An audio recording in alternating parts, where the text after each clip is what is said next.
Putraku lebih tua dari suami baruku. Wanita nikahi pria jarak usia 22 tahun, cuek dikira ibu dan anak. Seorang wanita viral di media sosial lantaran menikahi pria yang usianya jauh lebih muda darinya. Wanita itu menikahi pria dengan jarak usia cukup jauh, yakni 22 tahun. Kisahnya viral di TikTok dan banyak yang mencibir pernikahan mereka. Banyak yang menilai keduanya bukan seperti pasangan suami istri, melainkan bak ibu dan anak.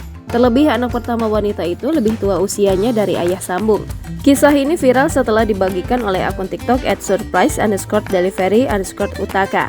Seorang wanita bernama Zana mengunggah foto keluarganya dan menjadi viral. Zana diketahui menikah lagi dengan pria muda.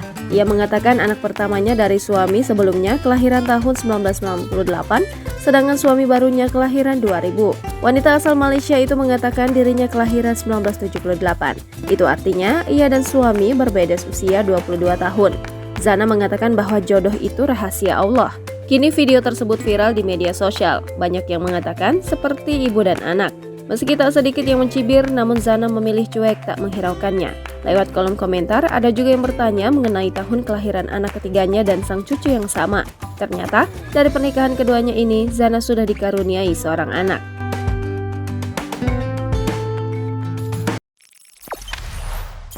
Jangan lupa subscribe, share, komen, dan like ya!